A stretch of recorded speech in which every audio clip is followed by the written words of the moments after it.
But, Yes. But yeah, these are the Sentinel mechs. Everything you look around and it speaks to like the history of the world. There was a huge battle that took place on Earth in the war against the demons. Clearly, the humans lost, but we want to pull you in with that stuff. If you stop and look around, every inch of Doom Eternal has a story to tell.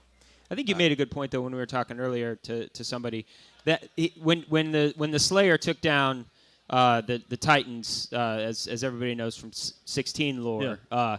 He did it with his guns and his hands. bare hands. He doesn't need an Atlan. And It wasn't in Crucible that sword. giant Atlan right there? No, so he didn't use. So TBD, we will not say whether or not he uses this or if it's even his particularly, because this is just a Fortress of Doom, it's a battle station. But Sure.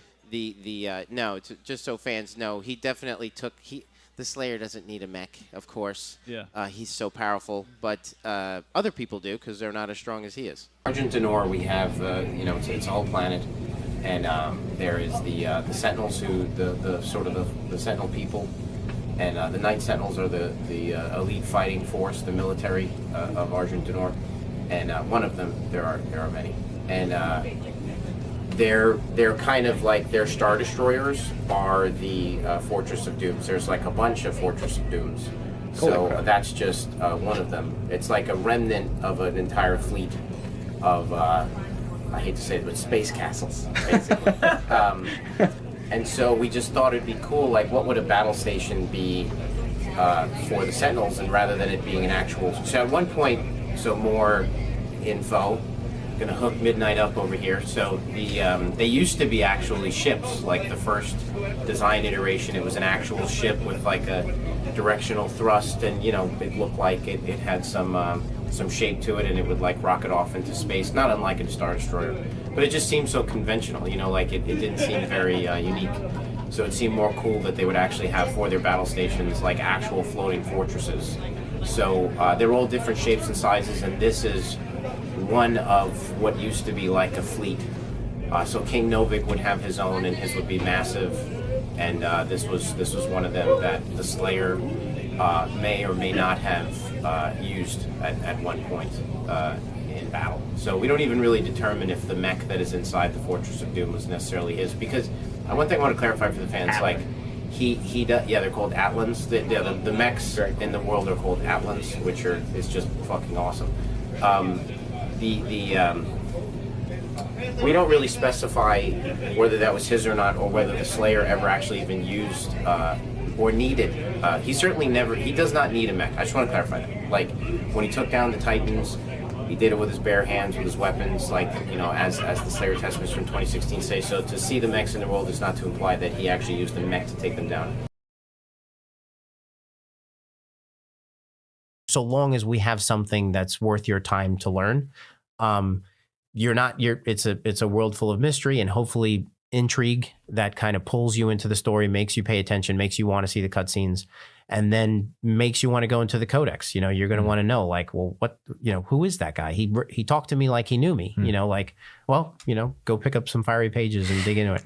Or just murder everything, like, because we understand that people don't care. The thing we're most proud of is that the person I am in the story and the person I am in the lore is exactly how I feel and how I want to be when I play the game. Like, the gameplay version of Doomslayer is the same dude in the cinematic cutscene.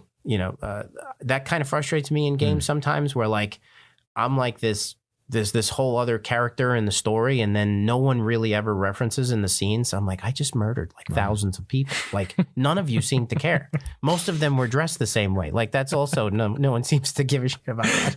But like, so it's cool. Like, they talk about you like you're this god killing machine, and then you're like, yeah, that pretty much am. I just slaughtered like a city's worth of demons.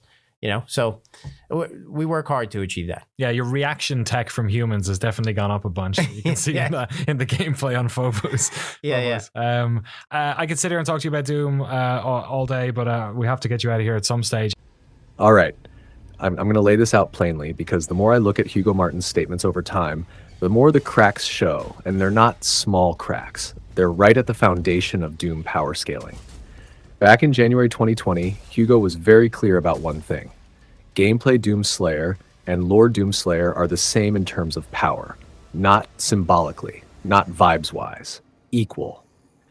He framed gameplay as an honest expression of who the Slayer actually is, specifically to avoid ludonarrative dissonance. That was the whole selling point. The Slayer doesn't suddenly become weaker in cutscenes, and he doesn't suddenly become stronger just because the player has control. One Slayer, one power level, clean philosophy. Cool. I'm on board. Then March 2020 rolls around, and Hugo and Marty start saying something even bigger. The Doomslayer does not need mechs, weapons, or external tools to defeat Titans. Titans are treated like speed bumps in the Slayer's myth. He doesn't need allies. He doesn't need special weapons or items. He doesn't need prep. He's just that guy. This is where the Slayer starts getting framed as a walking extinction event, rather than a really strong space marine. Still fine, if that idea actually holds up in the game. But then you actually look at Doom Eternal itself, and the story immediately undercuts those claims. In Eternal, Titans aren't casually handled. They're treated as catastrophic entities that must be permanently disabled with crucibles to make sure they never wake up. Not optional. Not symbolic. The game explicitly tells you, if you don't pin them with a crucible, they can reanimate. That already introduces a dependency. If the Slayer truly didn't need tools, which includes his combat weapons as well, the crucible wouldn't be framed as a necessity. It would just be a convenience. But it isn't. It's mandatory to put the icon of sin down for good. So now the message is already muddled. Gameplay equals lore power. Slayer doesn't need tools, but also Titans require specific artifacts to stay down. Those three things do not coexist cleanly. Then the Dark Ages makes the contradiction impossible to ignore. Now, narratively, the Doomslayer is mowing Titans down using an Atlan mech, not as a gameplay gimmick, not as optional spectacle, as a canonical narrative event. This isn't the Slayer chose to use one for fun. The story presents it as the method, which directly contradicts the earlier claim that he doesn't need mechs at all. And here's where the problem really hits. If gameplay Slayer equals lore Slayer and lore Slayer doesn't need tools, then why does both gameplay and narrative repeatedly show him relying on tools when Titans are involved? At this point, I'm forced to conclude one of two things, and neither is flattering. Either Hugo is speaking casually and hyperbolically without tracking how those statements scale across games, lore, and mechanics, or he genuinely forgets or deprioritizes previous statements, even when they directly affect core power scaling. I don't think he's malicious, I don't think he's intentionally lying, but I do think he treats interviews like vibe checks rather than binding explanations. He speaks in absolutes to hype the character, then lets the actual game contradict those absolutes because the story needs structure, stakes, and tools. And that's the real issue. You can't build Doomslayer as a mythological constant, an unchanging force beyond escalation, and then repeatedly escalate his methods while insisting nothing changed. If the Slayer needs crucibles to prevent Titan resurrection, that's a limitation.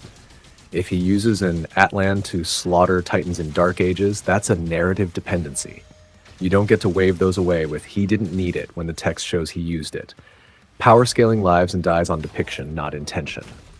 So yeah, when it matters most, Hugo contradicts himself. Not in small lore trivia, not in throwaway flavor text, but in the exact place where Doom fans care the most. How powerful the Doomslayer actually is, and how that power is expressed. If Doomslayer is limitless, show it consistently. If he's contextual, admit it openly. Right now we're stuck in between, and that confusion didn't come from the fans. Honestly, at this point, Hugo Martin kind of reminds me of the Doom version of George Lucas. You know how the prequels feel so different from the original trilogy? That's exactly what's happening here. Statements, intentions, and lore keep shifting over time, and sometimes it feels like each new interview or game retcon is its own prequel moment, trying to expand the universe, but not always matching what came before. It's frustrating, but also kind of fascinating to watch. At the end of the day, I'm not trying to tear Doom down. I love this franchise. I love what Doomslayer represents. That's why this stuff matters to me. Consistency isn't nitpicking, it's the backbone of myth building. If the Doomslayer is meant to be an unstoppable constant, then the narrative and the mechanics need to reflect that every time, not just when it sounds cool in an interview.